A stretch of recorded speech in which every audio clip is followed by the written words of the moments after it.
China is a land of contrasts, ancient and hypermodern, silent mountains and thunderous factories, secluded villages and megacities that never sleep.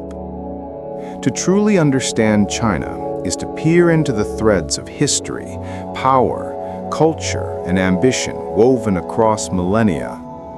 Welcome. Today, we travel across time, terrain, and transformation to explore what makes China one of the most fascinating countries on Earth. Long before the term China existed, the cradle of civilization along the Yellow River nurtured early states and dynasties. Over 3,000 years ago, the Shang dynasty left oracle bone inscriptions among the earliest writing in East Asia. These inscriptions tell of ritual, kingship, and a worldview where ancestors and heaven held sway. From the Zhou, Qin, and Han dynasties emerged ideas, institutions, and myths that still echo today. The Qin dynasty, 221 BCE, unified warring states, standardized weights, measures, script, and built the spine of what became the Great Wall. The Han era ushered in the Silk Road and the blending of ideas, trade, and expansion. Philosophers like Confucius, Lao Tzu, and Mozi wrestled with governance, ethics, and order. Confucianism, in particular, offered a moral compass, filial piety, proper conduct, the mandate of heaven. These values infused Chinese bureaucratic systems, social expectations, and elite self-understanding for centuries. Over time, succeeding dynasties waxed and waned. The Tang dynasty, 618 to 907, became a golden age of poetry, cosmopolitan openness, and technological innovation. The Song dynasty pioneered early printing, gunpowder, and a flourishing urban culture. The Mongol Yuan, native Ming, and finally the Qing consolidated territorial reach, though with varying degrees of central strength. Yet by the 19th century, internal rebellions, corruption, population pressures, and foreign incursions exposed fractures. The Opium Wars, the Taiping Rebellion, the unequal treaties, China was bruised, humiliated, and forced to adapt. The fall of the Qing in 1911 ended over 2 millennia of imperial rule. The Republic of China emerged, but warlords fractured authority. In parallel, intellectual ferment and political experimentation took root. Sun Yat-sen, a founder of the Kuomintang Nationalist Party, promoted nationalism, democracy, and people's livelihood. After decades of turmoil, the Chinese Communist Party, CCP, rose as a revolutionary force. In 1949, after a prolonged civil war, Mao Zedong proclaimed the People's Republic of China, PRC. The promise was sweeping: land reform, modernization, liberation from foreign domination. The early years were tumultuous. A radical push for collectivization in the 1950s aimed to transform agrarian life. The Great Leap Forward, 1958 to 1962, sought to industrialize rapidly, but it instead triggered widespread famine, costing millions of lives. In the 1960s, the Cultural Revolution sought to purge bourgeois influence and reshape society through mass mobilization, but it unleashed chaos. Schools closed, intellectuals persecuted, cultural heritage damaged. When Mao died in 1976, China was battered but unresolved. A new leadership emerged, Deng Xiaoping and his allies, who would chart a different course. The era of reform and opening up began in 1978. China would embrace markets, special economic zones, foreign investment, and export-led growth, all while retaining strict political control. Over the next decades, China's GDP grew at double-digit rates. hundreds of millions escaped poverty. Cities mushroomed, infrastructure projects surged, and China began to reforge itself, not as the inward, secluded Middle Kingdom of old, but as a powerhouse integrated in the global system. China today is the world's second-largest economy, a manufacturing engine, and a critical node in global supply chains. Its factories produce everything from steel to smartphones. Its ports handle more container traffic than any other nation. Urban skylines, Beijing, Shanghai, Shenzhen, Guangzhou, testify to ambition. Skyscrapers, bullet trains, massive airports, and bridges rise across landscapes. Yet conspicuously, rural China lags behind.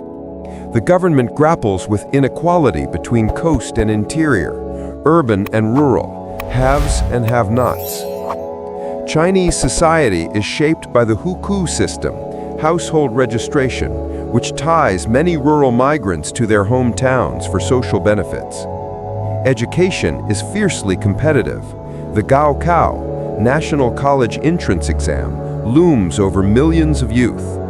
Migration, city life, and modern consumer culture create tensions between tradition and aspiration. On the political front, China is a one-party state led by the CCP. The system emphasizes stability, control, and central planning.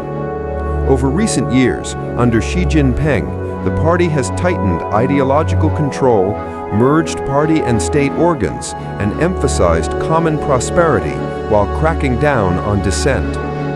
Technology plays a role. Surveillance, censorship, and social credit systems help enforce norms.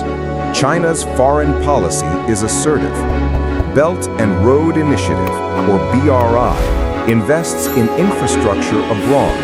Ports, railways, energy projects stretch across continents. Militarily, China has modernized rapidly, building naval capacity, missile systems, and enhancing strategic reach in the South China Sea, the Taiwan Strait, and beyond. Diplomatically, China positions itself as an alternative to Western-led global order.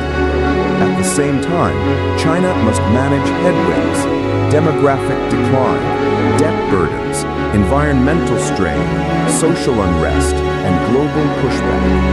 The path forward is fraught, but full of possibility. Beyond geopolitics and economics, the power of China lies in its culture, identity, and the stories it tells about itself.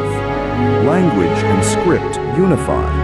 Mandarin is the official lingua franca, while regional tongues, Cantonese, Shanghainese, minority languages persist. Chinese characters carry millennia of art, meaning, and evolution. Tradition pulses in festivals, art, and ritual.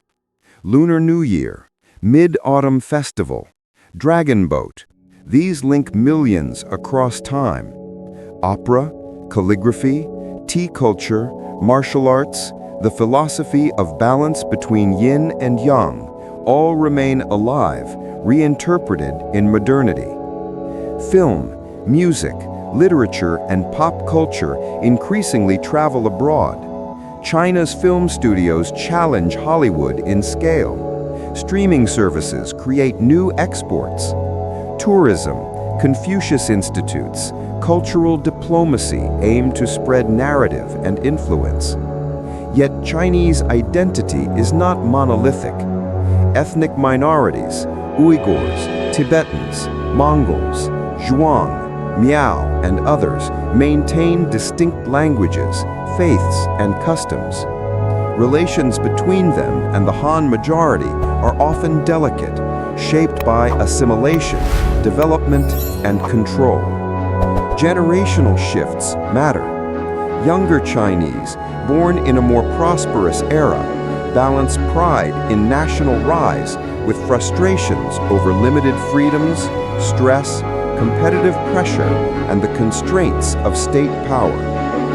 China's rise is dramatic, but not without risks. Demographically, China is aging. The one-child policy, phased out, produced a skewed population pyramid. Fewer young people must care for many elders. Labor force growth slows, pension burdens rise. Economically, the growth model, investment, export, debt, shows signs of strain. Real estate bubbles, local government debt, shadow banking, overcapacity in heavy industry, these are systemic vulnerabilities. Environmental strain is serious. Air pollution, water scarcity, soil contamination, and climate impacts stress health and sustainability. The government has pledged carbon neutrality by 2060, but the path is steep. Politically, maintaining legitimacy without liberal democracy demands performance, delivering growth, jobs, security. Social unrest, protests, and regional discontent test the regime's capacity to manage dissent. Geopolitically, China faces strategic competition with the United States, complexities in Taiwan, assertiveness from neighbors, and skepticism from other powers. Cyber, maritime, technology, supply chains, all arenas of contest. Technology is a double-edged sword. China leads in 5G, AI, quantum computing, and biotech, but these fields raise ethical, security, and global regulatory questions. Meanwhile, the state's reach into everyday life via surveillance stokes fear and suspicion. Despite all, ambition remains. China seeks greater influence in global institutions, in tech, in culture, in climate diplomacy. The question, will China's ascent be peaceful or confrontational? Will its system evolve or ossify? Will its people prosper or plateau? China is at once ancient and incipient, a civilization that shapes the world and is being reshaped by it. It is a story of ambition, contradiction, struggle, and transformation. If we wish to understand the 21st century, we must understand China, not as a monolith, but as a tangle of history, complexity, and human aspiration. Thank you for joining this journey through China. If you found this illuminating, please like, share, and subscribe. Let me know below, what aspect of China intrigues you most? Its history, politics, culture, or future? Until next time, let curiosity guide us beyond borders.